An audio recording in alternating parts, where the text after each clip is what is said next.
Nah, kita ketemu lagi di sore hari ini ya. Jadi, info buat sahabat-sahabat yang selalu setia ke podcast Anak Medan pasti sangat luar biasa. Dan kita tidak akan ketinggalan berita sahabat-sahabat karena terupdate langsung saya kompon dan langsung saya urai dan edit untuk ditampilkan buat para sahabat-sahabat di seluruh Indonesia, termasuk kamu yang tidak suka dengan Partai PDI Perjuangan. Opung Parbela kalau tidak salah. Oke, kita lanjut ya. Sahabat-sahabat, masih ingat nggak statement dari Pak Prabowo yang menekankan kepada menteri untuk hati-hati yang tidak sesuai dengan kepentingan rakyat akan saya deploy.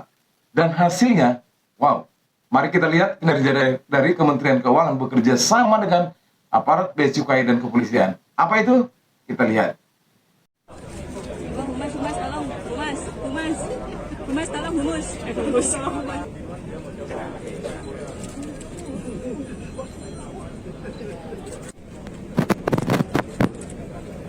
Wow, ini barang seludupan ini ya.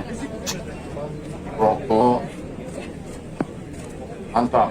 Kinerja Menteri Keuangan beserta aparat bea cukai ya dan kepolisian.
Nah, akibat statement dari Pak Prabowo ya, supaya para kementerian berhati-hati yang tidak kinerjanya bagus atau katakanlah raport merah ya, di mana statementnya Pak Prabowo selalu mengutamakan untuk kepentingan rakyat, yang tidak menguntungkan atau tidak mengutamakan kepentingan rakyat, yang tidak bekerja bagus akan disingkirkan. Nah, nih datang nih, hari ini tanggal 5 kemarin ini telah terjadi pencegahan dan pemberantasan barang-barang selundupan yang berupa tekstil, mesin Harley ya, mesin motor Harley, bahkan beralkohol, minuman beralkohol atau rokok dan semua ya, barang elektronik, dan semua ditaksir kerugian negara itu 4,1 triliun. Nah, ini dia kinerja dari komando ya, komando atau di bawah komando Menteri Bidang Politik dan Keamanan, Menko Polhukam, Bapak Budi Gunawan. Sangat luar biasa kan? Atau kita dengar lagi apa yang dikatakan oleh Pak Budi sebentar. Dalam hari ini oleh Kementerian Keuangan, Bea Cukai, Polri, Kementerian Perdagangan, juga TNI, dari barang selundupan ini mencapai 480,7 miliar rupiah. Sekaligus pendalaman terhadap 35 entitas kelompok dan 18 perusahaan yang diduga melakukan kegiatan ilegal penyelundupan. Jika ditambahkan dengan capaian sebelumnya, maka total yang berhasil diselamatkan senilai 4,1 triliun rupiah. Dibandingkan dengan total temuan pada tahun 2024 itu sebesar 9,66 triliun rupiah. Maka di dalam 100 hari pertama, Des ini bekerja telah melakukan pengungkapan yang setara dengan 42,40% atau senilai 4,1 triliun rupiah dari 9,66 triliun nilai penyelundupan dalam 1 tahun.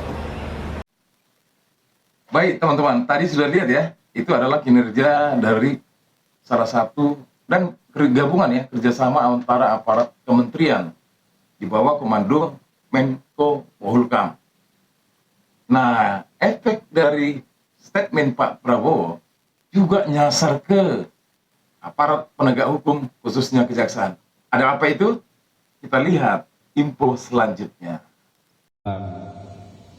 Penahanan terhadap seorang tersangka berinisial ASB. Wow, ASB ini barang selaku seludupan ini ya. Direktur Rokok, Utama PT mantap, KTM. kinerja Menteri Keuangan. Direktur Utama PT KTM. Ya juga ya. Perlu kami sampaikan bahwa beberapa waktu yang lalu yang bersangkutan telah pernah diperiksa sebagai saksi dalam perkara ini. Kemudian penyidik melakukan pemanggilan ulang terhadap yang bersangkutan, tetapi tidak hadir karena alasan sakit.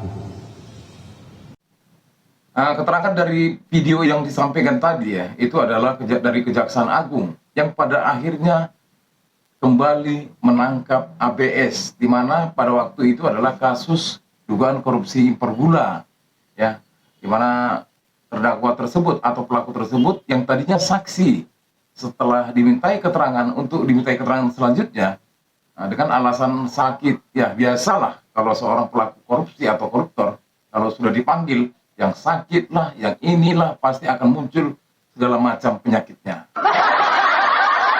Untung saja tidak langsung tewas. Jadi teman-teman, di keterangan kejaksaan tadi itu menyatakan bahwasanya yang berinisial ASB ya, Direktur Utama PT KTM, Direktur Utama ini, lihat nih, apa nggak habis uang negara dibuat ini ya?